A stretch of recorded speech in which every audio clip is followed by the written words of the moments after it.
Թերևս խոսքը սկսեմ տիկին Արփի Դավոյանի արած արտահայտությունից, լոռություն բնորոշ արտահայտությունը գեղից մարդ կա։ Տիկին Արփի Դավոյան, գեղերից մարդ կա։ Այս ֆիքս ենք, էլի։ Նաև հարգելի տիկին Արփի Դավոյան, կարծում եմ, որ մայիսի 16-ի հետ կապված մեծավանցիներից, արժանապատիվ մեծավանցիներին խաժամուժ անվանելու հետ կապված առնվազն պիտի ներողություն խնդրվի այս ամբիոնից,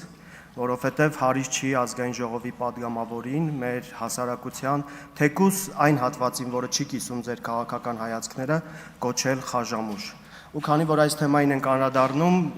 կցանկանայի նաև տիկին Թագուհի Ղազարյանը, աղջի ալվարդ բառակապակցությունը, դուք ձայնագրությունները իրականացնում եք, հրապարակում եք, գալիս եք այստեղ, այս ամբիոնից, առօրյա խոսակցական ոճով մարդկանց մասին արտահայտություններ անում, քմծիծաղով մեկնաբանում, ստանում աջակցություն, ժոր ծիծաղելու չի էլի, դա լացելու է։ Չի կարելի այդ տեսակ մեր հայրենակիցներին թիրախավորել, արտահայտությունն անել ու սենց ինչ-որ կամահրական արտահայտությունը կրկնել։ Սա ևս կխնդրեմ նկատի ունենալ, որովհետև նորից եմ կրկնում, ազգային ժողովի падգամավորին հարից չի, թեկուզ ձեր հայացքները չկիսող քաղաքացիների նկատմամբ այդ տեսակ վերաբերմունք ու այդ տեսակ արտահայտություններ թույլ տալ։ Եվ կփորձեմ չեմ ուզենա ընդհանրապես սենց ելույթս նվիրեմ Արփի Դավոյանի ասած կետերին, բայց կփորձեմ սենց շատ հակիրճ անդրադառնամ, որպեսզի ինչ-որ բաց բաներ չմնա։ Ապօրինի գույքի հետ կապված։ Տիկին Արփի Դավոյան, այդ տեղեկատվությունը մամուլում դրված է, բաց է, բոլորը կարդացել են, դուք ձեր ցանկությունը երևի արտահայտելու, որ տեսնեն մարդիկ մեր տարածաշրջանի, մեր գյուղերի, բոլորը տեսել են։ Մեր պապական տունն է, շատ հասարակ գյուղական կոլորիտով տուն է, այստեղ շուկայական, երկրորդական շուկայից գնված բնակարանն է, մի 10 տարի առաջ վարկով, որը իդեպ դեռ շարունակական փուլում է, Տեսլա մակնիշի մեքենա է, GX470 մակնիշի մեքենա է 2008-9 թվականներին, պարոն Արամ Խաչատրյանը շատ լավ գիտի այդ մեքենայի պատմությունը, թե ինչպես է եղել, ինձ թվում է, որ հարցնեք ինքը շատ ավելի մանրամասն կպատմի, երբ հեղափոխությունից հետո պարոն Խաչատրյանը նշանակվեց մեր մարզի մարզպետ։ Հողամասեր կան, վարելահողեր են, որտեղ իմ հայրը զբաղվել է գյուղատնտեսությամբ ու անասնապահությամբ, վարելահողեր են, որոնք իրենցից ներկայացնում են այնպիսի արժեք, որ ցանկացած գյուղում ապրող մարդ դա պիտի ունենա։ Երբ որ մարդը գալիս ասում է իմ հողամասը ես ուզում եմ վաճառեմ կամ չեմ կարողանում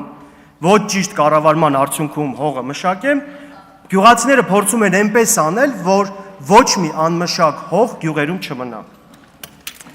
Գիտեք ինչն է պատճառը, որ ապօրինի գույքի բռնագանձումները դուք օգտագործում եք ընդդիմադիր հայացքներ ունեցող մարդկանց ճնշման քաղաքական գործիք։ Եվ եթե իմ այս վարույթը եւ չէր լինի, եթե իմ հոր արժանապատիվ կեցվածքը չլիներ։ Արժանապատիվ կեցվածք, որը դրսևորվել է այս տարիներին, կարող եմ ասել նաեւ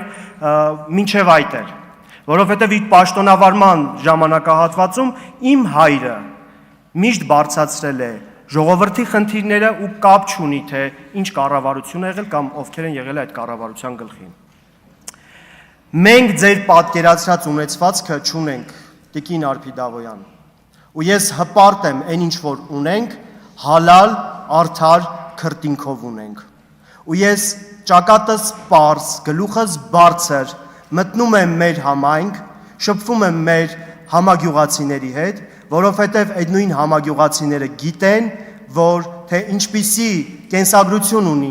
Մեհեր Վարդանի Գևորգյանը ու ինչպիսի կենսագրություն ունեմ ես, որովհետև ես դա գիտակցել եմ, որ պաշտոնյայի զավակ եմ ու պիտի պահեմ հավուր պատշաճի,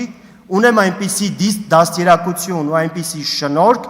որ որոշակի հանգամանքների այս ամբիոնից չեմ անդրադառնա։ Ինչ վերաբերում է նաև քարոզարշավի ժամանակ, որ ասում եք իմ հայրը մտնում է տներում, խնդրում, որ ունեցվածքը չկորցնի։ Նորից եմ կրկնում, մենք այդ ունեցվածքը չունենք։ Ու այո, մտել է տներ, խնդրել է, որպիսի տեղի ունենա փոփոխություն, եւ մենք կարողանանք հասնել այդ փոփոխությանը, եւ մենք կարողանանք մեր երկիրը բերենք դնենք այն ուղեցրի վրա, որը որ պատկերացնում ենք, որպիսի վաղը մյուս օր մենք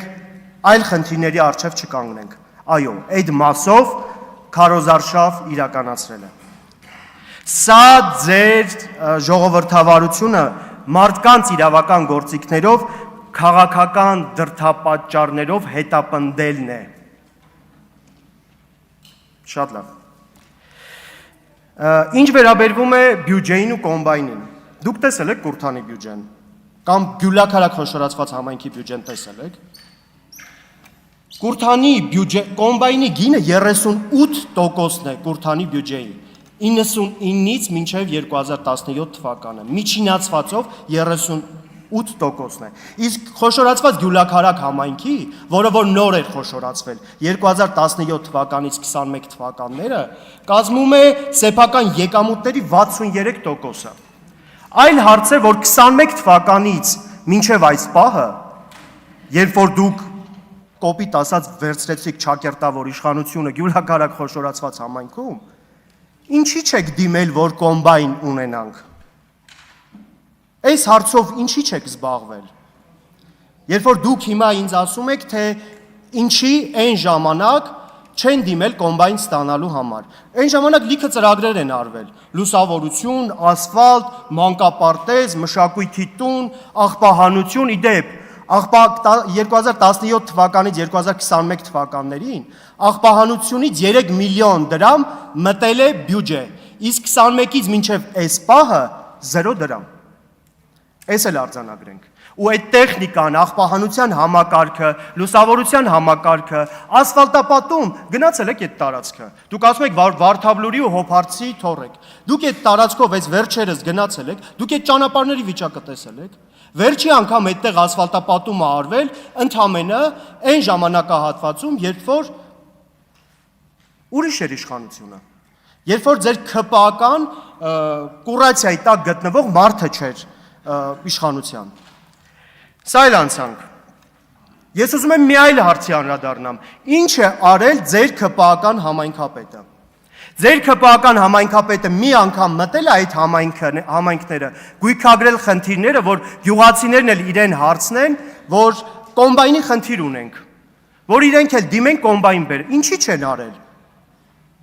Դուք ընդամենը լայքերի համար մարդկանց աշխատանքից ազատում եք։ Դուք ընդամենը ընդդիմադիր հայացքներ ունեցողներին հասարակ տեղեկանք չեք տրամադրում։ Ասում ենք եկեք նկարվենք քարոզարշավի ժամանակ, ասում է,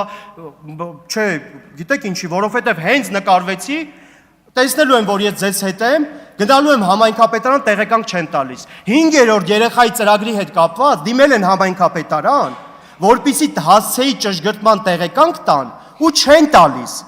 Կամ չեն ուզում տան, կամ կոմպետենտությունը չի հերիքում այդ մարդկանց, որ հասկանան ինչ տեղեկանք պիտի տան։ Խնդրում եմ նաև այս հարցերին անդրադառնալ։ Հաջորդը պրիմիտիվ հարցեր, որոնք համայնքներում շատ մնացել են օդից կախված։ Տեղեկանքներից սկսած գազը, ջուրը, լուսացույցը։ Վերջերս գնացել էինք Մասեսի տարածաշրջանի գյուղերից մեկը։ Հասարակ լուսացույցը, ճանապարհի կարգավորման համար մարդիկ ասում են տարիներով դիմել ենք, ճանապարհատրանսպորտային պատահարներ են լինում, չեն տեղադրում այդ լուսացույցը։ Հիմա հստակ բերեք արձանագրենք, 3 ձեր մարզպետը որոշում է ստորագրել, հունձը սկսվում է, Երեկվանից հունձը սկսվել է, ձեր մարզպետը, Լոռու մարզպետը որոշում է ստորագրել ընտրությունների օրի նշանակման հետ կապված, մտել է բարեգործական արգելքը։ Ինչ ենք անելու։ Կոմբայնը հասել է գյուղի կենտրոնում կանգնած է։ Ոնց են կազմակերպում։ Ես առաջարկ ունեմ։ Բերեք ձեր մարզպետին ասենք, մի ամսով այս կարգավորումը հետաձգենք, մարդիկ չկանգնեն լուրջ հարցի առջև։ Որովհետև այդ կոմբայնը մարդկանց շատ է օգնելու։ Սիրելի հայրենակիցներ, արձանագրենք այս փաստը, որ կոմբայնը հասել է տարածք, ու պիտի իրականացներ հունձը, որը երեկվանից է սկսվել, չգիտեմ, դա պատահականություն էր, զուգադիպություն էր, մարզպետը, խնդրում եմ 30 վայրկյան։ Մարզպետը 3 որոշում է ստորագրել ու բարեգործության արգելքը մտել է։